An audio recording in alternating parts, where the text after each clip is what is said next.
नमस्कार, मैं हूं आपके साथ रोहित। उत्तर प्रदेश के इस चुनाव में सपा, कांग्रेस, बीएसपी जैसी विरोधी पार्टियां तो योगी के खिलाफ चुनाव लड़ ही रही थी। साथ ही कुछ ऐसे पत्रकार भी थे जो चुनावी राज्यों में घूम घूम कर योगी की हार के खूब दावे करते फिरते थे। और ये पत्रकार कौन है, ये बात तो आप अच्छी तरीके से जानते ही हैं। ऐसे ही कुछ पत्रकारों की देश के 3 बड़े पत्रकारों ने किस कदर खबर ली है, देखिए हमारी इस रिपोर्ट में।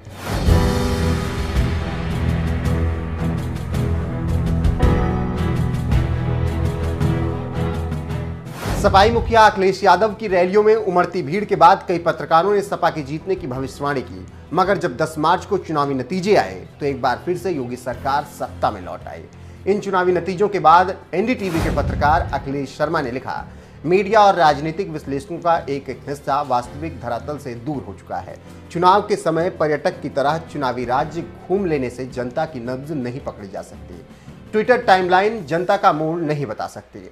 अपनी इच्छा को जनता की इच्छा बताकर चुनाव की भविष्यवाणी नहीं की जा सकती। एक और पत्रकार ऋचा अनिरुद्ध ने तो एक के बाद एक कई ट्वीट कर लिखा, जो लोग योगी आदित्यनाथ की जीत के लिए नोएडा के मीडिया को जिम्मेदार ठहरा रहे हैं, वो दरअसल योगी की हार का श्रेय लेना चाहते थे। कोशिश बहुत की लेकिन सफल नहीं हो पाए, तो अब दूसरों को गाली दे रहे हैं। अरे ये खुद किसकी गोदी में बैठे थे जो गांव में घूम घूम कर भी नब्ज नहीं पकड़ पाए। एक और ट्वीट में ऋचा अनिरुद्ध ने लिखा, जो पत्रकार बंगाल में दीदी की वाहवाही में और यूपी में योगी को गाली देने में लगे रहे, वो दूसरों को गोदी मीडिया कह भी कैसे लेते हैं। खुद को तो सच पता होता ना। दोनों राज्यों की रिपोर्टिंग और ट्वीटिंग में फर्क साफ दिखेगा। जो लिख रहे थे कि सिंहासन खाली करो, जनता आती है, वो निष्पक्ष हैं। जिनके अपने घर शीशे के होते हैं, वो दूसरे के घरों पर पत्थर नहीं फेंका करते। हर वक्त बेकार में दूसरों को बिका हुआ दलाल गोदी कहने वालों को जितनी जल्दी ये बात समझ आ जाए उतना उनके लिए अच्छा होगा।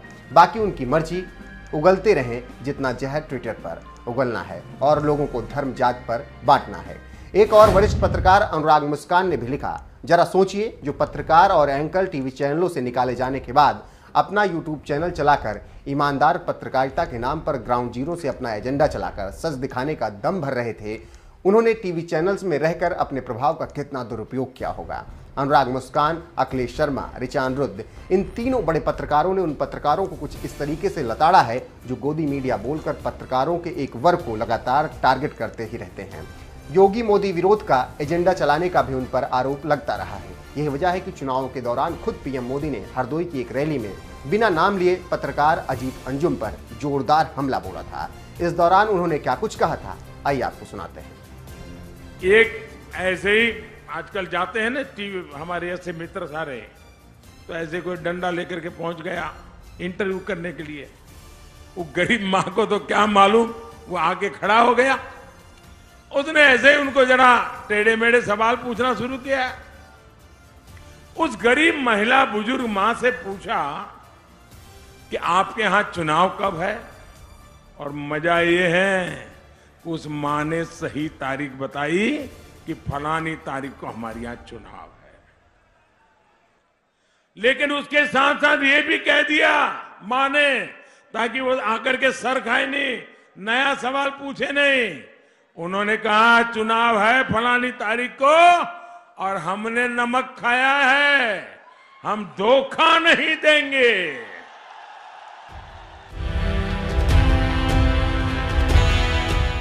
पीएम मोदी ने अपनी रैली में जिस बुजुर्ग अम्मा की बात की, उस बुजुर्ग से दरअसल पत्रकार अजीत अंजुम ने ही बात की थी। यही वजह है कि पीएम मोदी ने उन्हें डंडा वाला पत्रकार कहकर निशाना साधा। बहरहाल, जिस तरह से चुनाव के दौरान पीएम मोदी ने पत्रकारों पर हमला बोला और फिर चुनाव बाद अनुराग मुस्कान, ऋचा अनिरुद्ध और अखिलेश शर्मा जैसे पत्रकारों ने भी एजेंडा चलाने वालों को जिस तरह से लताड़ा है, उस पर आपका क्या कुछ कहना है, अपनी राय में कमेंट कर जरूर बताएं। साथ ही बीजेपी के चुनाव जीतने के बाद पीएम मोदी ने क्या कुछ कहा, आइए आपको सुनाते हैं। आज उत्साह का दिन है, उत्सव का दिन है। ये उत्सव भारत के लोकतंत्र के लिए है। मैं इन चुनावों में हिस्सा लेने वाले सभी मतदाताओं को बहुत बहुत बधाई देता हूं। उनके निर्णय के लिए मतदाताओं का आभार व्यक्त करता हूं। विशेष रूप से हमारी माताओं बहनों ने, हमारे युवाओं ने जिस प्रकार भारतीय जनता पार्टी को भरपूर समर्थन दिया है, वो अपने आप में बहुत बड़ा संदेश है। मुझे इस बात का भी संतोष है कि फर्स्ट टाइम वोटर्स ने बढ़ चढ़कर मतदान में हिस्सा लिया और भाजपा की जीत पक्की की।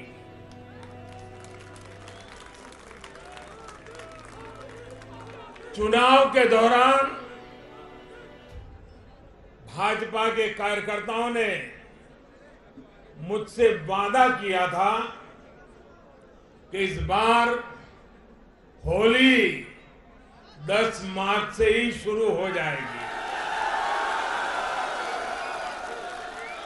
हमारे कर्मठ कार्यकर्ताओं ने ये विजय ध्वज फहरा करके इस वायदे को पूरा करके दिखाया है। मैं भाजपा के सभी कार्यकर्ताओं की भूरी भूरी प्रशंसा करूंगा, जिन्होंने दिन रात देखे बिना इन चुनावों में कड़ी मेहनत की। हमारे कार्यकर्ता जनता जनार्दन का दिल जीतने में, जनता जनार्दन का विश्वास जीतने में सफल रहे और पूरे पार्टी का नेतृत्व जिन्होंने किया, कार्यकर्ताओं ने को जिन्होंने लगातार मार्गदर्शन किया, ऐसे हमारे राष्ट्रीय अध्यक्ष श्रीमान जगत प्रकाश नड्डा जी को भी मैं बहुत बहुत अभिनंदन करता हूं, बहुत बहुत बधाई देता हूं।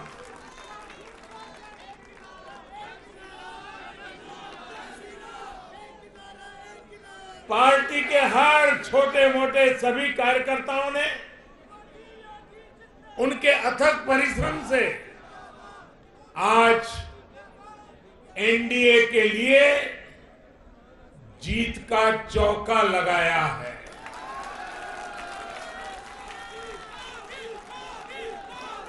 साथियों,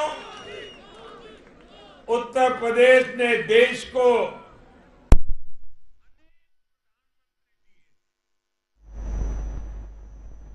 लेकिन 5 साल का कार्यकाल पूरा करने वाले किसी मुख्यमंत्री के दोबारा चुने जाने का यह पहला उदाहरण है।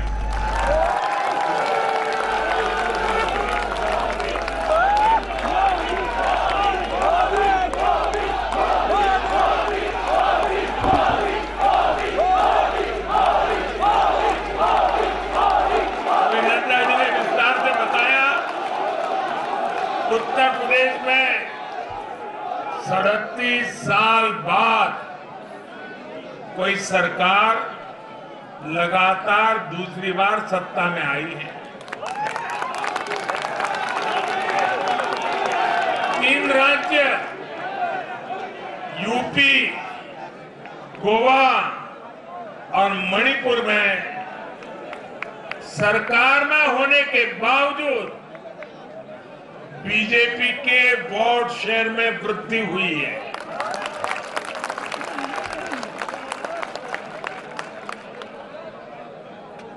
गोवा में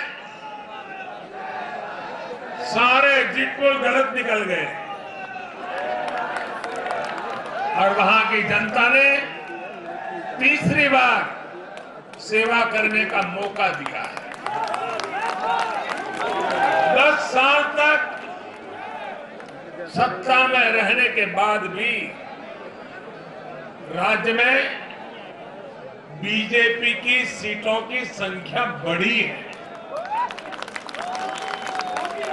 उत्तराखंड में भी भाजपा ने नया इतिहास रचा है। राज्य में पहली बार कोई पार्टी लगातार दूसरी बार सत्ता में आई है। यानी सीमा से सटा एक पहाड़ी राज्य, एक समुद्र तटीय राज्य और एक मां गंगा का विशेष आशीर्वाद प्राप्त एक राज्य और पूर्वोत्तर सीमा पर एक राज्य, भाजपा को चारों दिशाओं से आशीर्वाद मिला।